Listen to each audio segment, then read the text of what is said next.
ആഗോള അയ്യപ്പ സംഗമത്തെ സംബന്ധിച്ച വാദപ്രതിവാദങ്ങൾ നടക്കുന്ന ഒരു സാഹചര്യമാണല്ലോ. അതിൽ ഏറ്റവും ശ്രദ്ധേയമായ ചില നിരീക്ഷണങ്ങൾ ശ്രീ വെള്ളാപ്പള്ളി നടേശൻ്റെതാണ്. അദ്ദേഹം ആഗോള സംഗമത്തെ പരിപൂർണമായിട്ട് പിന്തുണയ്ക്കുന്നു. അത് അദ്ദേഹത്തിൻ്റെ സംഘടനയുടെയും അദ്ദേഹത്തിൻ്റെ വ്യക്തിപരമായ താല്പര്യമാണ്, നമ്മളതിനെ അംഗീകരിക്കുന്നു. പക്ഷെ അതോടൊപ്പം അദ്ദേഹം UDF ഈ സമ്മേളനത്തിൽ പങ്കെടുക്കുന്നില്ല, ഈ സംഗമത്തിൽ പങ്കെടുക്കുന്നില്ല എന്ന് പറഞ്ഞുകൊണ്ട് UDFനെ അദ്ദേഹം കടന്നാക്രമിക്കുന്നു. ഓരോ രാഷ്ട്രീയ പാർട്ടികൾക്കും അവർക്ക് അവരുടേതായ മാനദണ്ഡങ്ങളുണ്ട്, തീരുമാനങ്ങളുണ്ട്, അതനുസരിച്ച് അവർ പ്രവർത്തിക്കും.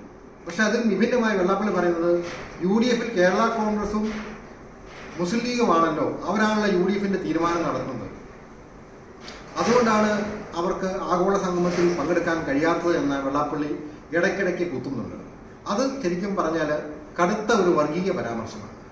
എന്തോ UDFിലെ മുസ്ലിം ലീഗും കേരള കോൺഗ്രസ് എന്ന് പറയുന്ന രണ്ട് പാർട്ടികൾ അവർ ഇന്ത്യൻ മതേതരത്വത്തിൻ്റെ ഭീഷണിയാണോ? അവർ തീവ്രവാദ ശക്തികളാണോ?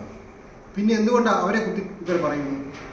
അവർ പറയുന്നതിന് കാരണം ന്യൂനപക്ഷങ്ങൾക്ക് അനർഹമായ രീതിയിൽ ഇവർ ഭരിച്ചിരുന്ന കാലത്ത്, പ്രത്യേകിച്ചും കേരള കോൺഗ്രസിൻ്റെ ചെയർമാനായ PA ജോസഫിൻ്റെ കാലത്ത് സ്കൂളുകളും മറ്റും അനേകം സ്കൂളുകൾ കൊടുത്തു, അങ്ങനെ ന്യൂനപക്ഷ പീഡനം നടത്തിയെന്നാണ് വെള്ളാപ്പള്ളി ആരോപിക്കുന്നത്.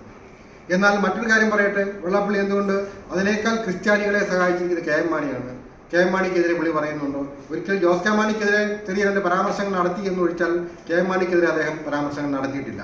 അപ്പോൾ LDFൽ കേരള കോൺഗ്രസ് നിന്ന അദ്ദേഹത്തിന് കുഴപ്പമില്ല, UDFൽ കേരള കോൺഗ്രസ് നിന്ന അദ്ദേഹത്തിന് കുഴപ്പമുണ്ട്. ഇപ്പോൾ ലീഗ് മറുപക്ഷത്തേക്ക് ചാടിയാൽ അല്ലെങ്കിൽ LDFിലേക്ക് വരികയാണെങ്കിൽ, CPM പക്ഷത്തേക്ക് വരികയാണെങ്കിൽ അവർ മതേതരവാദികളായി മാറും. വെള്ളാപ്പള്ളിയുടെ ഈ നയമെന്ന് പറയുന്നത് ഇവിടെ BJPയോ സംഘപരിവാരോ പോലും പുലർത്താത്ത വല്ലാത്ത ഒരു വർഗീയ വിദ്വേഷ പ്രചരണമാണ്. ഇത് ആരെ ചാരിയാണ് പറയുന്നത്? മുഖ്യമന്ത്രിയെ ചാരി നിന്നുകൊണ്ടാണ് അദ്ദേഹം പറയുന്നത്. അതിൻ്റെ ദുർഗന്ധം അദ്ദേഹത്തിനും കേൾക്കുന്നില്ലേ? ശരിക്കും പറഞ്ഞാൽ അത് അദ്ദേഹം തന്നെ തള്ളിപ്പറയണം. വെള്ളാപ്പള്ളിയുടെ ഇത്തരത്തിലുള്ള വർഗീയ വിദ്വേഷ പ്രചാരണങ്ങളെ മുഖ്യമന്ത്രി തന്നെ പരസ്യമായി തള്ളിപ്പറയേണ്ടതാണ്. ഇപ്പോൾ ശ്രീനാരായണ ഗുരുവിൻ്റെ ചതയത്തോടനുബന്ധിച്ച കാര്യത്തിൽ മുഖ്യമന്ത്രി ശിവഗിരി തന്നെ പറഞ്ഞിട്ടുണ്ടായിരുന്നു. വളരെ വ്യക്തമായി അദ്ദേഹം പറഞ്ഞിരുന്നു, ഗുരുവിനെ വർഗീയവൽക്കരിക്കാൻ ശ്രമിക്കുന്ന ശക്തികളുണ്ടെന്ന്. അത് വെള്ളാപ്പള്ളി മനസ്സിലാക്കട്ടെ. വെള്ളാപ്പള്ളിക്ക് കൂടി ഇതിനും കൂടെ പറഞ്ഞിരിക്കുന്നതാണ് അദ്ദേഹം. ഒരേ സമയം വേട്ടപ്പട്ടിയോടൊപ്പം നിൽക്കുകയും ഗിരിയോടൊപ്പം നിൽക്കുന്ന ഈ സംഘടന അല്ലെങ്കിൽ ഈ സംവിധാനം ശരിക്കും പറഞ്ഞാൽ വെള്ളാപ്പള്ളി അത് അവസാനിപ്പിക്കുന്നതാണ് ശരിക്കും നമ്മുടെ മതേതര കേരളത്തിന് നല്ലതെന്നാണ്. ആഗോള അയ്യപ്പ സംഗമവുമായി ബന്ധപ്പെട്ട് BJPയും UDFും ഉയർത്തുന്ന പ്രധാനപ്പെട്ട രണ്ട് ചോദ്യങ്ങളുണ്ട്. അതിന് വെള്ളാപ്പള്ളി ഉത്തരം പറയേണ്ടതാണ്. കാരണം അദ്ദേഹം പരസ്യമായിട്ട് LDFനെ പിന്തുണയ്ക്കുമ്പോൾ പറയേണ്ട രണ്ട് കാര്യങ്ങൾ, ഈ യുവതീ പ്രവേശനവുമായി ബന്ധപ്പെട്ട് അല്ലെങ്കിൽ നാമജപ ഘോഷവുമായി ബന്ധപ്പെട്ട് അനേകം കേസുകൾ എടുത്തിട്ടുണ്ട്. ആ കേസുകളെ പിൻവലിക്കുന്ന കാര്യത്തിൽ ഒരു തീരുമാനവും ഇതുവരെ വന്നിട്ടില്ല. മാത്രവുമല്ല, നവോത്ഥാനം എന്ന് പറയുന്ന വലിയൊരു സങ്കല്പം, ആ സങ്കല്പത്തിന്റെ പുറത്താണ് ശബരിമലയിലേക്ക് സ്ത്രീ പ്രവേശനം നടത്തിയത്. ഇപ്പോൾ ആ നവോത്ഥാനം എവിടെ പോയി? ആ നവോത്ഥാനം വേണ്ട നമുക്ക്. അപ്പോൾ സ്ത്രീയുടെ തുല്യത അത് CPM ഇപ്പൊ പറയുന്നില്ല. വിശ്വാസം അത് അങ്ങനെ പോട്ടെ, അങ്ങനെയാണെങ്കിൽ പിന്നെ സ്ത്രീകളെ കയറ്റാൻ പാടില്ലായിരുന്നു.